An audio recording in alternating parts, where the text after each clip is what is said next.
서울역에서 출발해서 조계사까지 걸어가면서 양쪽에 일제시대의 흔적들을 찾아보는 동영상 두 번째입니다. 첫 번째 동영상은 서울역에서 출발해서 서울역으로 끝났습니다. 일제시대 때 세워진 우리나라의 대표적인 옛 서울역 건물과 그 주변을 훑어보다 보니까 다 끝나버렸고, 이제 서울역에서 남대문 쪽으로 슬슬 걸어가 보려고 합니다. 서울역에서 남대문까지 몇백 미터 안 됩니다. 한 4, 5분 거리면은 충분히 걸어갈 수 있는 그런 거리인데, 물론 남대문은 일제강점기에 지어진 건물은 아닙니다만은 일제시대를 뚫고 잘 살아남았고 잘 버텨줬었는데요. 참 안타깝게도 몇 년 전에 대화재가 나는 바람에 소실이 되고 그것을 사실상 복원한 것이라고 하는데 결국은 모조품이죠. 이거는 이제 남대문이 아니라 어찌 보면은 아무리 정교하게 만들었어도 남대문의 모조품이라고밖에 볼 수가 없는데 어찌됐건 참 안타깝습니다.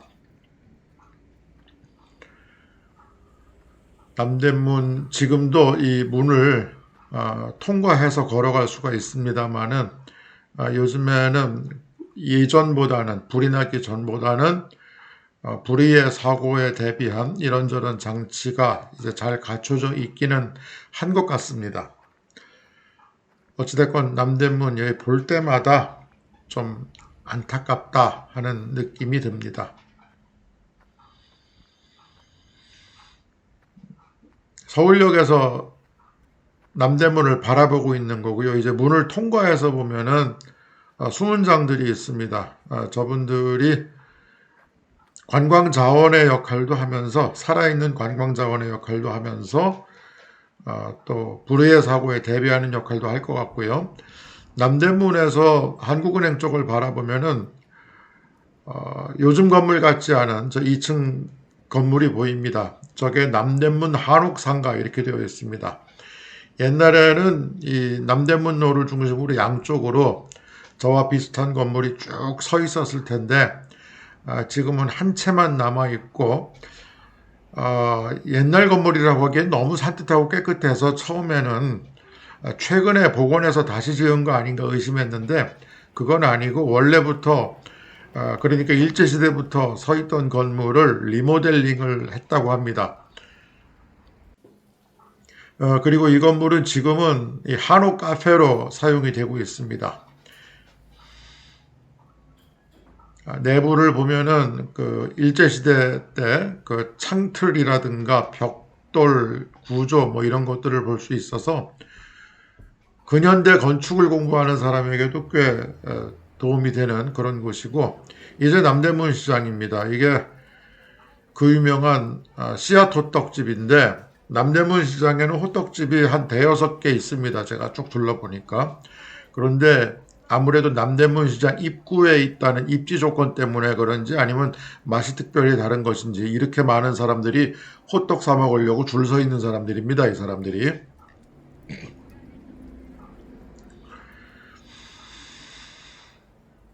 예전에 조선시대 때는 사대문 안에는 일반인들이 시장을 열고 장사를 할 수가 없었기 때문에 사대문 바로 바깥인 이 지점에 난전이 섰다고 합니다. 그런데 그것이 발전을 해서 지금의 이렇게 규모가 큰 일제시대를 거치면서 규모가 큰 시장이 되었고 종로통에 있는 장사하시는 분들을 일제시대 때 좀 길을 좀 정리하는 과정에서 남대문으로 대거 그 점포를 옮기게 했답니다. 그래서 오늘날의 남대문 시장이 섰다. 남대문 시장이 형성되었다. 뭐 이런 얘기도 들었습니다. 여러 섹터로 구성이 되어 있습니다. 사실은 남대문 시장이. 그래서 각 섹터마다 다양한 특징이 있습니다. 뭐 군용물품만 잔뜩 모여 있는 구역도 있고 그런데 갈치조림이 유명하죠.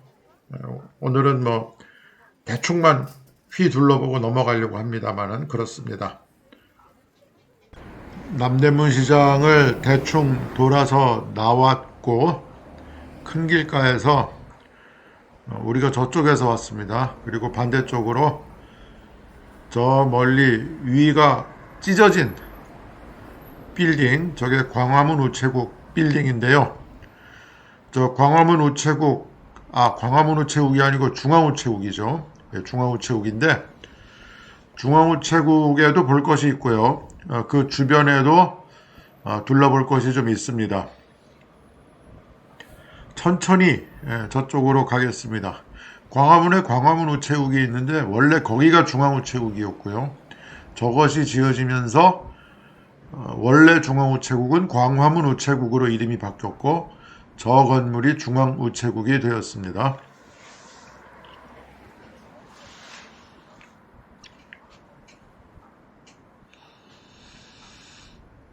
중앙우체국 지하에 가면은 우표 박물관이라고 있습니다. 컨셉이 아이들의 눈높이에 맞춰진 컨셉이기 때문에 아이들 데리고 오기 좋은데 사실은 지금 이제 50대, 60대 이런 사람들은 그 기억을 할 텐데요. 그분들이 중학교, 초등학교 요때 시절에 우표 수집 붐이 일었습니다. 그래서 정말 먹을 거 떡볶이값 아껴가면서 우표 사 모으고 또 새로운 우표가 나왔다 그러면 막 우체국에 아침부터 줄이 쫙 서 있고 9시에 문을 여는데 이거는 특별 우표입니다. 저 금으로 만들어진 우표, 금박 우표. 우체국은 9시에 여는데 뭐 6시 때부터 줄 서서 우표를 사려고 하고 뭐 그랬던 적도 있습니다. 요즘은 옛날만큼 우표 수집이 유행하지는 않는데 70년대 말 80년대 초에 우표 수집 열풍이 불었던 적이 있습니다. 요건 야광 우표. 영월에 가면은 곤충박물관이라고 있는데 거기 보면 곤충과 곤충 우표가 매치되어 있는 거 한번 볼만 하고요. 자, 이제 우표박물관에서 나와서 지상으로 올라가지 말고 그 밑에 지하 상가로 연결이 되는데 여길 보면은 이 지하 상가에는 우표 가게가 많습니다. 고려 우표사. 또 여기서도 몇 걸음 가면 또 왼쪽에 금화, 은화, 옛날 돈. 오른쪽에도 우표 화폐 이렇게 되어 있고요.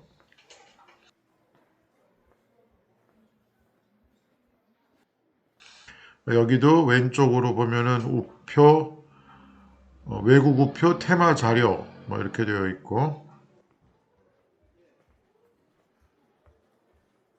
이 우표를 다루는 전문 상점들이 많이 있습니다. 대보당이죠 이게 화폐 우표 전문점. 여기는 우정사. 우정사는 70년대부터 있었던 아주 유서 깊은 우표 가게입니다. 그리고 이 지하상가의 또 하나의 특징은 이 LP를 다루는 상점들이 많다는 점입니다. 요즘은 LP가 안 만들어지고 있지만 과거에 만들어진 LP 음반들이 지금도 활발하게 거래가 되고 있습니다.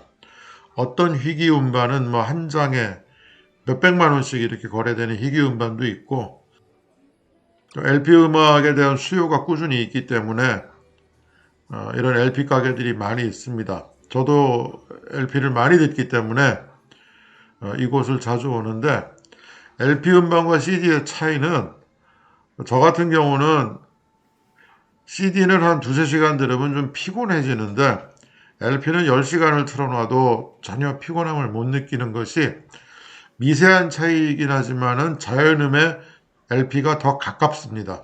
그래서 그렇고 CD보다 음질이 한참 더 형편없는 게 사실은 MP3입니다. 물론 일반 보통 사람들, 대개 보통 사람들은 MP3와 CD의 음질을 구별을 못 하겠지만 좀 예민하게 듣고 정밀하게 듣는 사람들은 그렇습니다. 여기 또 LP 가게가 있고 옆에 또 한미우표사. 이 한미우표사도 70년대부터 이 우표를 전문으로 다루는 이 우표 취미가 있는 사람들에게는 아주 익숙한 가게입니다. 베버의 음반, 주빈 메타의 음반, 슈베르트 음반, 주빈 메타, 뉴욕 필하모닉 지휘자죠. 그 다음에 여기 오페라, 그 다음에 바하, 에두아르드 그리그, 페루긴트 모음곡 음반이고요. 다시 외부로 나와서 중앙우체국을 바라보고 있습니다. 왼쪽으로 잘려있는 구조물은 분수대고요. 중앙우체국을 바라보면서 이제 오른쪽으로 시선을 돌리면은 신세계백화점 본점인데 이 건물이 1930년에 지어진 건물입니다.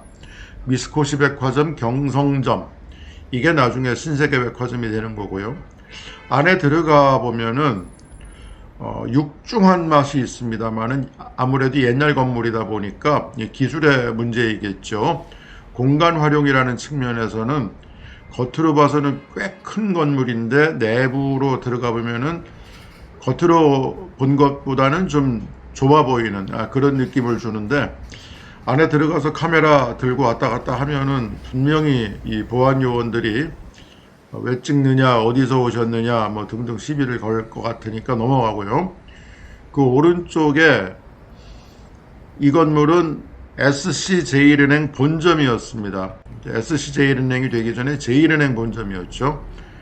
원래 1933년에 지어질 때는 조선저축은행 본점이었습니다. 근데 그러다가 어찌어찌해서 제일은행이 되었고, 제일은행 본점이 다른 데로 이사가고 나서 원형 그대로 복원하는 그 복원의 과정을 좀 거쳤습니다. 그래서 이제 거의 원형에 가깝게 다시 복원이 되어서 이것도 신세계에서 운영을 하고 있습니다. 또 다른 매장으로. 그리고 여기서 고개를 또 돌려보면은 이게 한국은행 본점이었습니다.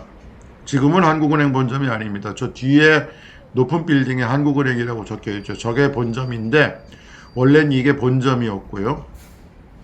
지금은 화폐박물관으로 사용됩니다. 그리고 왼쪽으로 한국은행 옛 본점 건물과 많이 닮아 보이는 건물이 있습니다. 옛날 한국은행 본점의 부속 건물이었겠는데 지금은 한국은행 비지터 센터로 사용이 되는데 이 두 건물 전부 들어가 보겠습니다.